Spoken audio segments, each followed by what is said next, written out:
results. I'm going to turn it over to Bill Thunburg. He's going to give us an update on the I-77 hot link.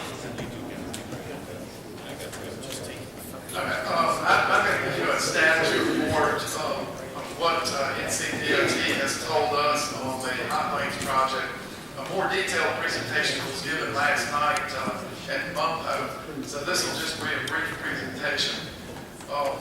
First of all, the project scope has been established so that the project is from Brookshire Freeway all the way north on I-77 to Highway 150 at exit 36.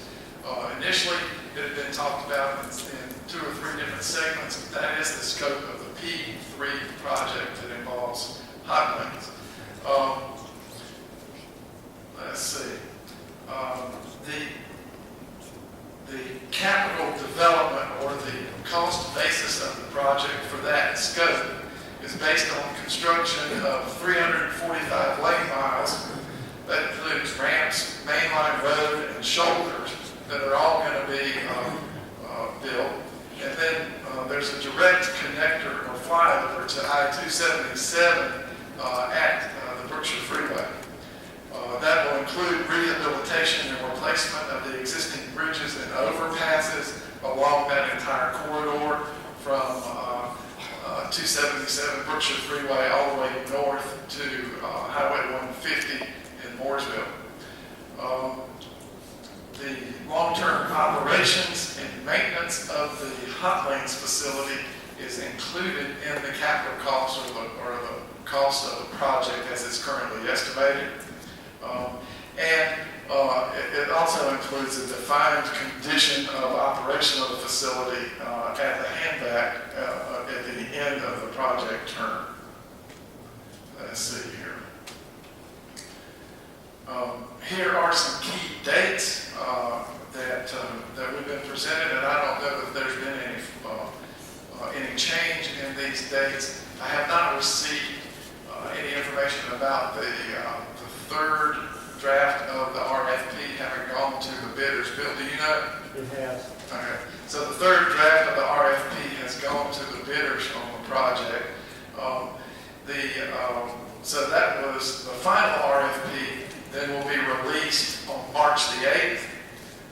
It is hoped that NEPA approval, which is the environmental document, and we hope to have at this time a single environmental document for the entire project throughout that corridor from 277 Brookshire Freeway to Highway 150 in Mooresville.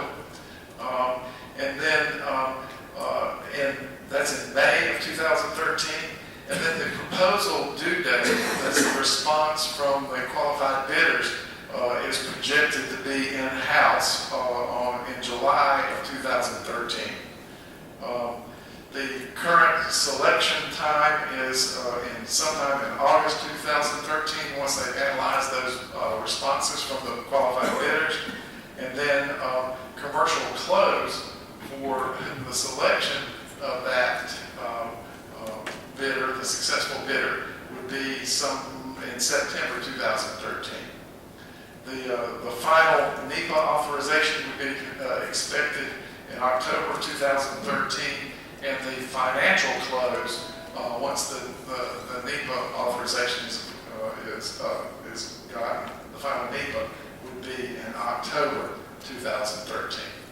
Now, the Lake Normal Transportation Commission on February 13th, if you might want to make a note of this, is conducting a education and information session on managed lanes at 7 p.m.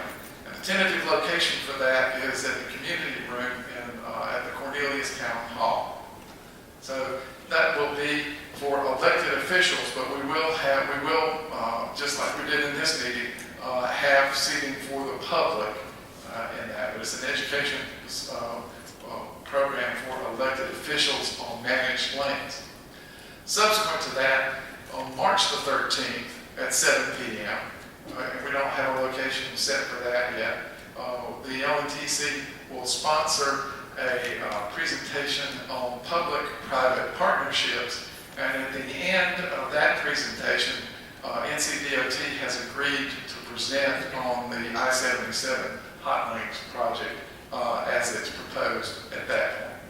So that's the current status as I know it at this point, and I'll turn it over to my friend Carol Gray to give us the status on the red line.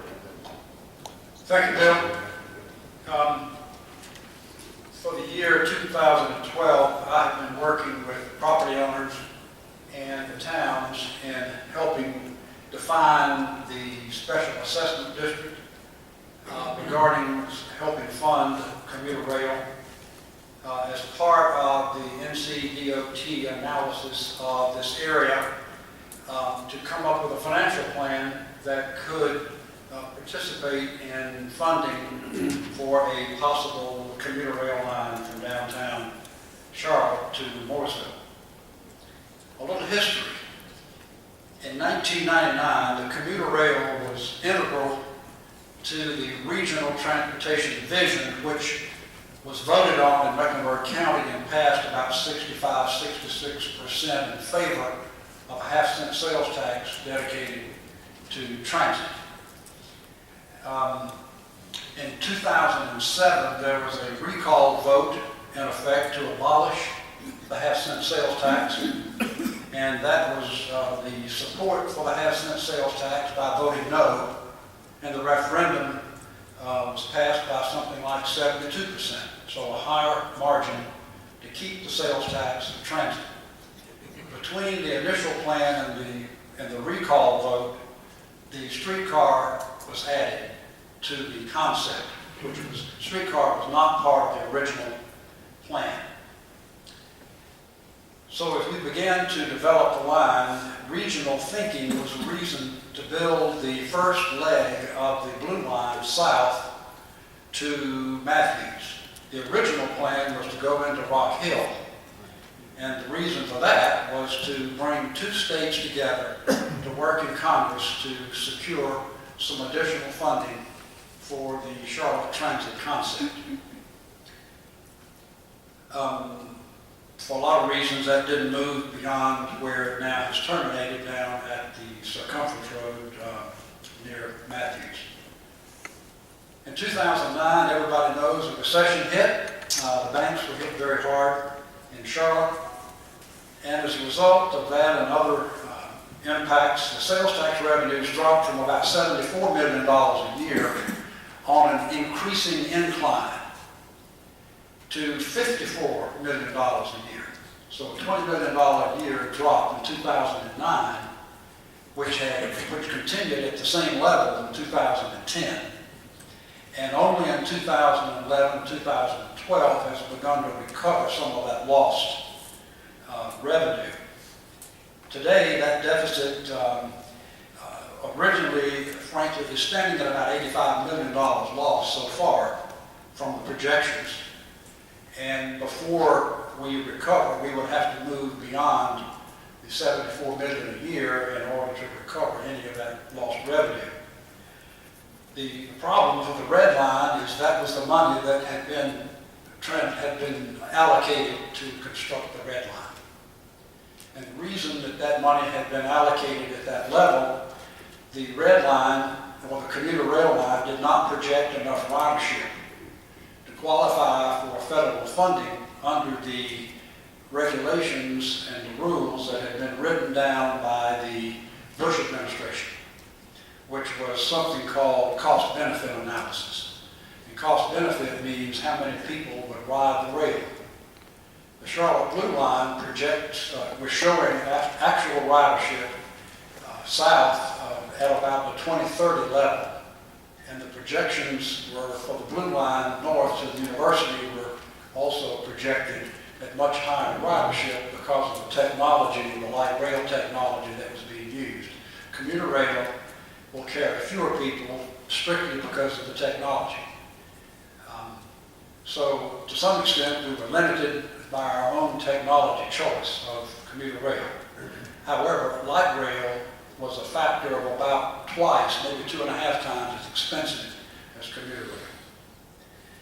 So that revenue was lost, and we needed to find a way to replace it So the state of North Carolina, NCDOT, hired Parsons Brinkerhoff to work with the towns, the property owners, and the counties to develop a plan for new revenues from a special commercial real estate assessment to plug the gap in the lost revenue I just described. That process is well along to a final report. However, in the spring of 2012, Norfolk Southern announced that the original term sheet agreed to by them and CATS no longer suited their business model. So we got a lot of bad press, as you may remember, in the spring and the summer of 2012.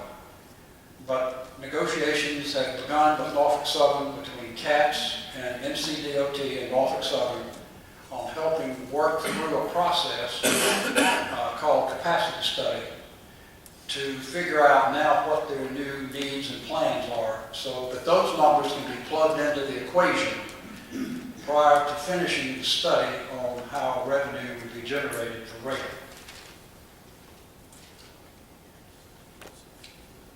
These negotiations are ongoing. Added to these deliberations, we have a change in leadership at the governor's office and a new secretary of Department of Transportation. Last week, Governor McCrory said that the DOT would be reorganized. Not sure what that means, but until the leadership has amended their transportation vision for the state, we frankly don't know what role the state can and will play with rail transit statewide. So work continues, but final numbers from Norfolk Southern are unknown. The state involvement is yet to be defined. So we'll continue to pursue all elements, and we'll keep the towns and public apprised as developments occur. John Woods here is chairman of the Red Line Task Force. John knows a whole lot more than I do about this project, and should we turn this over to John now, or we're going to back Mr. Travis? Mr. Travis. Thank you, Carol. Now it's time to hear from you. So we want to hear your comments from the spokesperson at your table. And remember, once again, the mission is to help us reaffirm the significance of LNTC and what we should prioritize as we move forward. So before we go to table one, whoever your spokesperson is, let's try to limit it to 3 minutes. We'll try to move through this and get us out sometime closer to 4:45. Well, we're going to do it as a team because we really couldn't come up with one individual presenter. So I'll let you take a couple.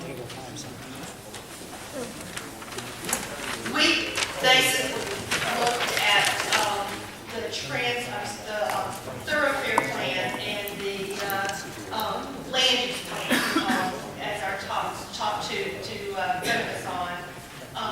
A couple of the land use, and there are several of us that have some personal opinions that maybe the group didn't share, so we will pass the mic and let those be expressed. But some of the consensus things were under land use, that looking at the region as a whole, we need to focus on some land banking to preserve green space and don't build on every square inch. And obviously, the basic challenge in this is managing the residential growth. When you looked at that 2040 build-out and saw all that light, but also while we're doing that is being cognizant of the ramifications when you limit residential growth and the economic impact of that. And Tim, you had something else that you wanted to add. Yeah, one of the things is we were told to brainstorm and come up with some pretty innovative ideas. Maybe we can charge developers a larger tax for permits when they build additional infrastructure, or to help offset the infrastructure. So if you're going to be building a 150 home residence, add more taxes to that to help offset some of these things. Did you want to get into? Okay. Okay, the transit. I personally am against toll roads, so do not want to push towards that. When we did get to the connector here, it was Prosperity Church Road. We think that there should be a roads. Thoroughfares, yes. The north-south, that should be extended from Highway 73 to 8485. We feel as though that should be a top priority. Yes. That was Highway 73. Yeah, the north-south connect. The north-south. Oh, north-south. State Park, Yeah. right. Yeah, and continue to move forward with the Banks Road, north-south, Yeah. from 73 to 485. 73 to 485. Yeah, the idea is to provide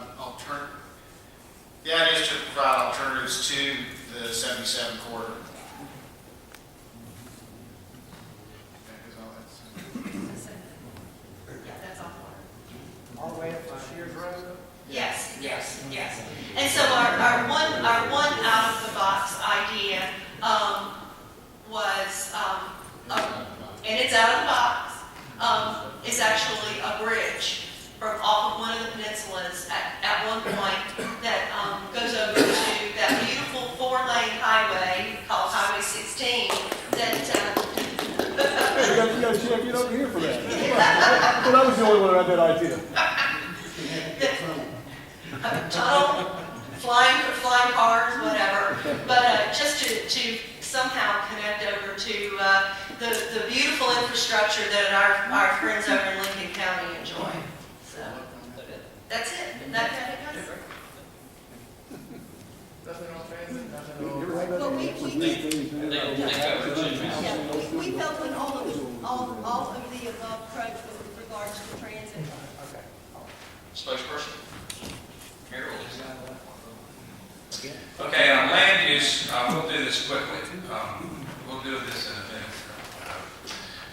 On land use, we suggested a focus on development within, high-density development within the transportation corridor, which is the I-77 Highway 115 corridor. We would like to coordinate land use planning within the planned and existing infrastructure. On transit, we would like to push the red line to a decision point so that we can know whether we need to spend time with that lot further or and to get that decision to a point where we can make it. On bicycles and greenways, we want to promote livability and safe routes. The Charlotte to Mooresville Trail, expedite the thread trail, incorporate greenway crossings under or over. Yeah, I'm trying to do this quickly. And they took off 15 minutes. And the towns to coordinate all of our greenway plans together to create connectivity. I think we're doing that. On the thoroughfare plan, He's still on your other one. I know he's, but he'll catch up. He's quick. On the thoroughfare plan, push the I-77 widening to a decision point. Improve focus on east-west and north-south connectivity, and focus on Highway 73. Great. I'll walk slowly, Bill, so you can catch up.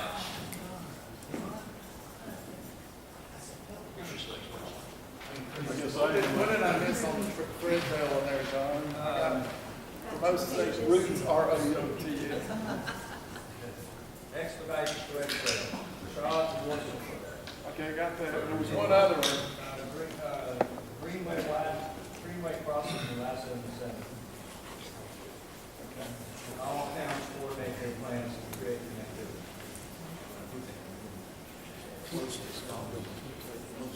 What are the things the land use thing? Oh, yeah. We just wanted to add some land use, One thing we was missing on land use was adding sort of economic independence as something, development within the area itself. So we're now letting a better community that's relying on I-77 to commute to Charlotte for jobs. Employment centers. Yeah, I heard similar conversations from the Huntersville too.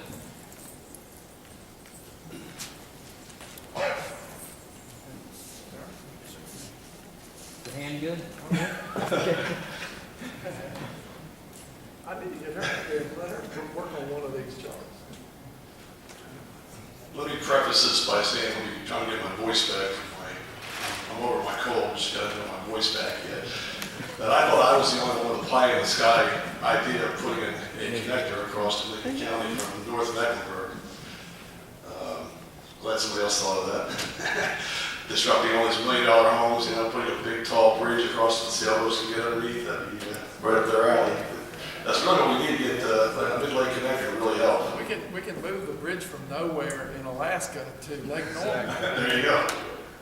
Do it trunk. Anyway, that would be a counterpart to the Gaston County connector, which is crossing a 10-mile gap. This, by the way, is 11 miles on Lake Norman. Just thought I'd put that in there. So I mentioned that to Bob Morgan about 6 months ago.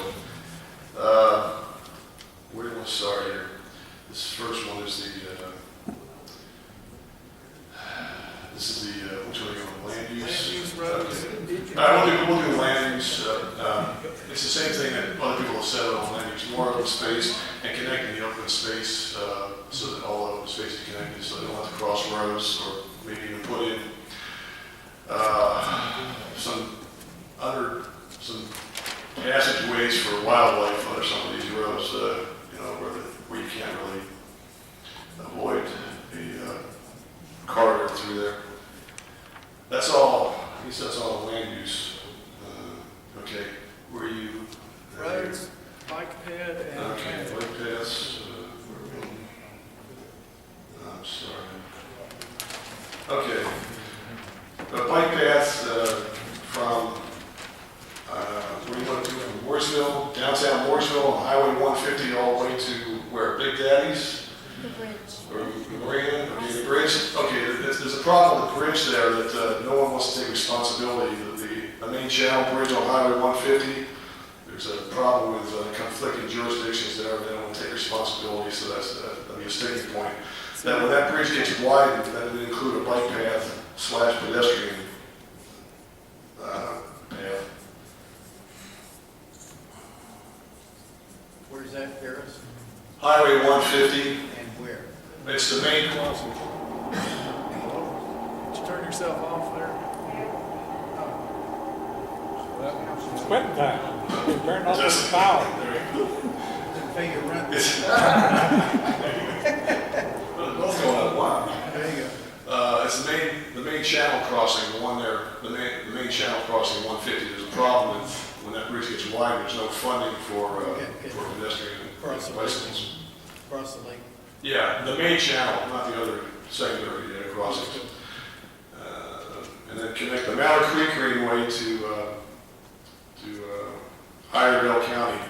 I guess via the part of it would be via the Rocky River. The idea of that greenway is you want to keep it alongside a creek, but I'm not sure that you would have a creek to go alongside between Rocky River and Mallard Creek, so you'd have to have it through the woods, I suppose. Transit, did we talk about transit?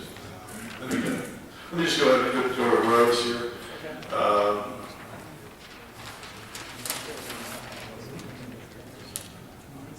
Widen I-77, 8 lanes all the way to, where we got this going to, 8 lanes to Interstate 40.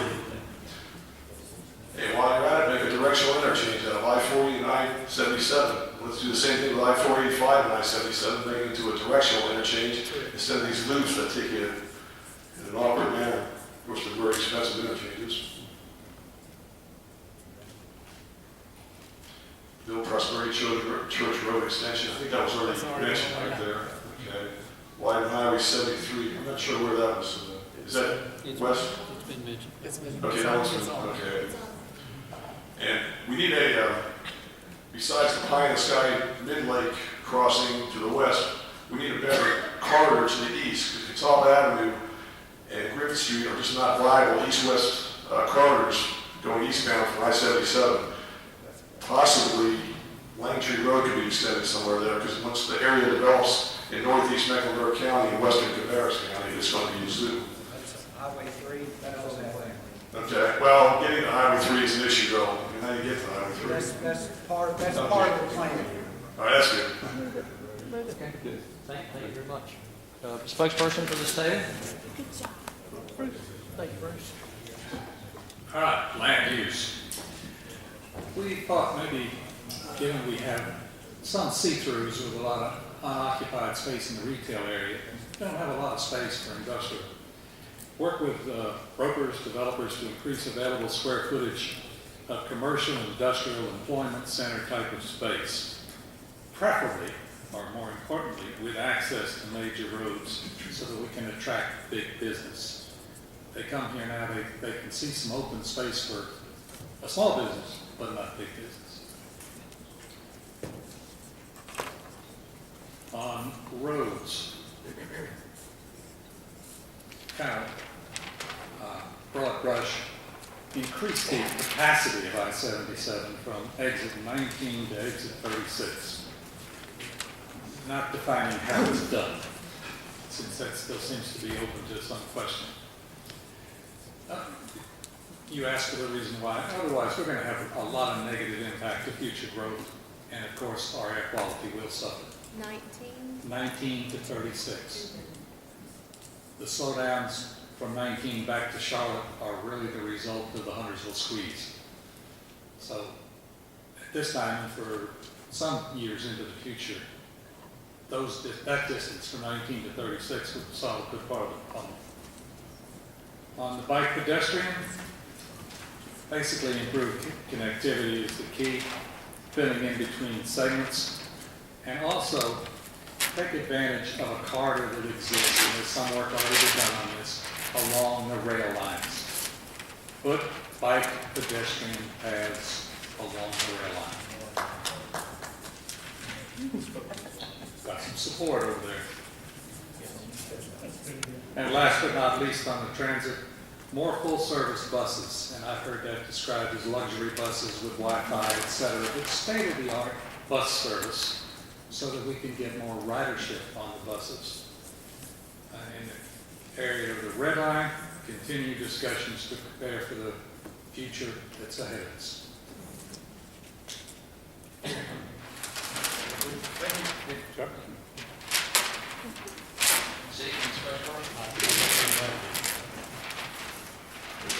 Bill, I don't know that we have a lot of new ideas here. They're somewhat parallel, but there was a consensus that, of course, north-south mobility was of greatest importance.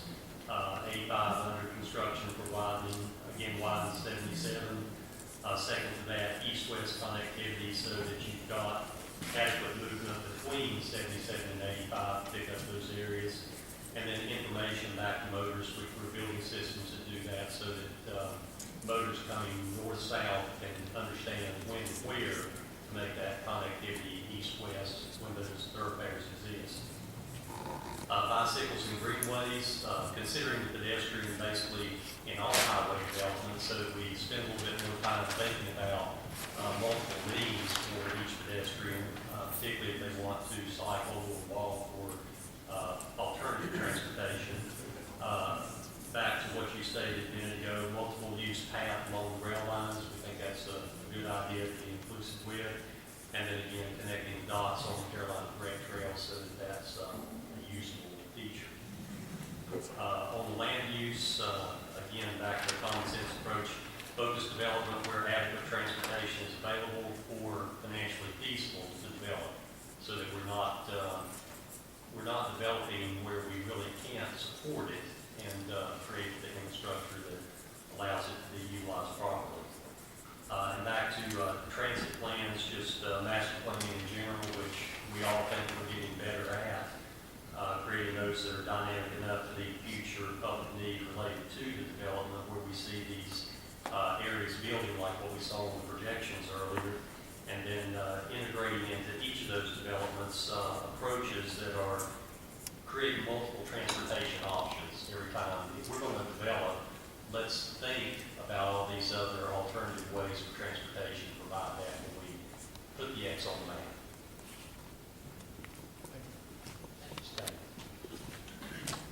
Spokesperson for your team, Hillary. So for roads, we thought widening I-77, again, I think from 19 to 36 is the #1 priority. East-west connectivity was a close second, but we felt that the widening of 77 would help in that area, so that was our primary focus. For bike and pedestrian, we decided that a focus on bike and pedestrian, particularly pedestrian accessibility in areas of high density that are auto-oriented right now, so that people can walk from work to lunch. And also considering people who simply don't have cars, and allowing them accessibility. For land use, we talked about smart growth and also collaborative smart growth, so that jurisdictions are working together on a common goal. And transit, we had about 30 seconds to talk about, but we did think the availability of mass transit is important.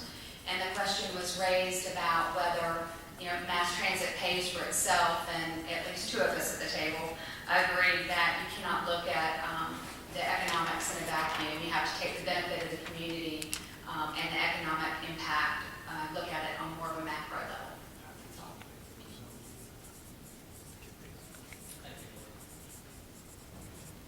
Your spokesperson at this time. Good afternoon. We lost half our table, so hopefully I can do justice to everyone's thoughts that we had on the subject of bike pedestrian.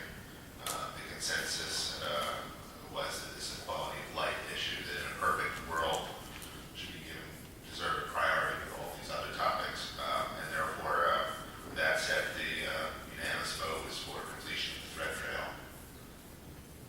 On the subject of roads, this was unanimous. We all felt the number one priority should be the widening of 77, using general purpose lanes up to exit 36, without use of public-private partner.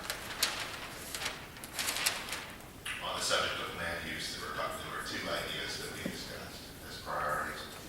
One, continued emphasis on development of commercial nodes in the various towns. I'm rather new to the town planning board in Huntersville, so I may be mixing up my terms, but plan on mixed-use residential or neighborhood-centered type development to continue to give our population that grows opportunities to not travel a long distance to get the services and merchants that they need.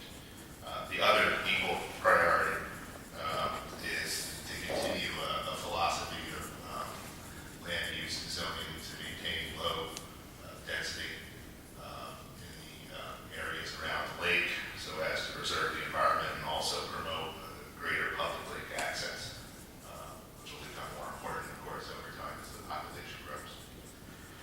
Fourth, but not least, the subject of transit. Everyone at our table was in favor of trying to come up with ideas to have the Red Line project move forward.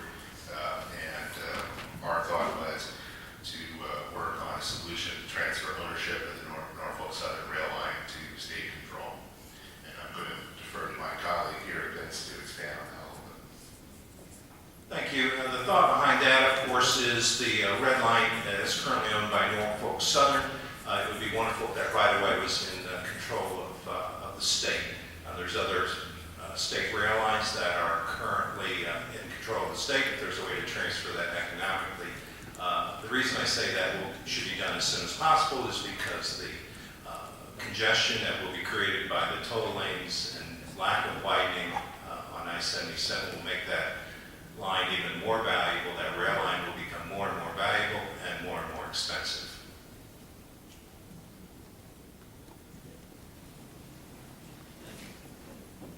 And our last table, who's our spokesperson? Great. Most of ours are probably been covered, so I'll try to zip through it. 77 was the number one road priority. Peak times are a problem right now, and in the future, as we saw from the data, off-peak times will be a problem, so we need to get that fixed. Second, though, was the east-west connections, and those are needed to help the commuting pattern, because we know the commuting pattern is not just north-south. In the land use category, it was to develop compact mixed use on existing roads with good connectivity. That's the best way to help minimize congestion. In the bike ped area, it was preserve areas and new developments for connections, particularly the Charlotte and Mooresville Trail. And this gives options that are not utilizing the roads. And then the last, let me go back to the roads. We did throw out that connection to Lincoln County, but we proposed that you make it by high-speed ferry. so that was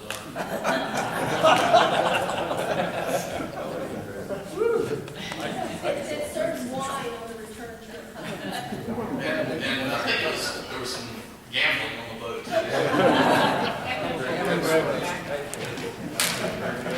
That's the Chicago Indian property in the middle there. That was part of the business plan. On the transit, we have, as our top priority, the red line hydro rail. So that's the hydrogen train that run back and forth. And also, a second thing was to extend buses back to Mooresville, because transit is not just about the rail, it's also the bus system. And in order to have a successful rail system, you've got to have a good bus system. So buses have to be able to feed rail lines, and they also have to be able to give people choices who are not close to the rail station, because even if there were a rail line in existence, there would still need to be a strong bus system. Got everything?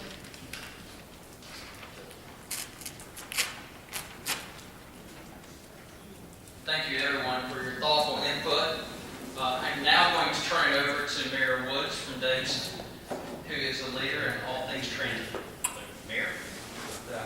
Well, thank you very much. And I'd like to make 4 quick points as we wind up today. First of all, we've heard and we all know the population projections, the population growth, and what that means to us. We've witnessed the last 15 to 20 years, and we know what's getting ready to hit us. Whether we understand exactly how big it's going to be, we know it's big, and we've got to prepare for it. Secondly, finances, which is, when you mix it with the population growth, is a poisonous sort of formula. We all know that the federal role in infrastructure is decreasing, and the question comes to us locally whether we are willing to pay for transportation improvements ourselves, or to create ways for them to be paid for locally. And secondly, whether we can find these creative ways, such as P3s, to do that. The third point is the role of the state. We have had the state of North Carolina's DOT's arm around our shoulder for the last 4 years. They have recognized that the Charlotte region could become the poster child for regional cooperation, development of a multimodal transit system, light rail, commuter rail, bus rapid transit, and ultimately streetcar within the city of Charlotte. So we are waiting now and investigating what the new administration is going to look like. We have hopes, but I got to tell you, that is a key issue for us, that they continue to focus on us and the other metropolitan areas of the state in helping us to develop these systems. The final point is this. Jeff Tartt mentioned earlier that we must be relevant in order to gain attention at the legislative level. And I would submit to you that when we work together regionally in cooperation with each other, and as we possibly expand the LNTC to include other parts of our county, specifically Troutman and Statesville, that we will be relevant, and that we can be relevant at the state level, and that we've got to create that relevance in their minds. That our regional cooperation, which has already gained the attention and is one of the reasons why the DOT has been so attentive to us over the last 4 years. They had never seen a region come together as we have. And we just got to continue to grow that and continue to work on these common goals, and to do that in a constructive, positive manner, to keep our discussions, to keep our debates well-intended and well-focused and very professional and courteous, as I know we will. So I believe that those are issues that are very important to us, and I believe that the future of the LNTC, therefore, is very important to us, and that we should, as elected leaders of the communities, work hard to grow the relevance of the LNTC, and as our interlocal agreement expires at the end of this calendar year, actually I believe it's a year from right now, that we renew that and that we expand it as best we can. I want to thank you all for being here today. I think your presence here today and the elected leaders who have been and were here today shows that this is a relevant issue in all of our minds, and that every day as we leave here tonight and try to drive home to Davidson or Cornelius or Huntersville or just right here in Mooresville, we're going to face some issues out there that are just weather dependent, and you know what that traffic's going to look like. So we've got to work on these issues together. Thank you. Thank you, John. Good job. Everybody got their stickers. Who's got their stickers? Everybody got some, anybody needs stickers? Anybody needs stickers? Okay, all right. Yep, you got stickers back there. What we'd like for you to do is take your stickers and we would prefer it if you would just choose what your top priority is under each of these categories: land use, roads, transit, and bikehead, that you feel most strongly about as an individual. It has nothing to do with what was discussed at the table. It's just as you as an individual, knowing what you heard today and working with the folks that you worked today, if you could just take your sticker and put it up there on what you think is the top priority under each of those categories as you leave. Thank you very much. We really enjoyed it, and we'll get back to you. If we have your email address, we'll get back to you and let you know what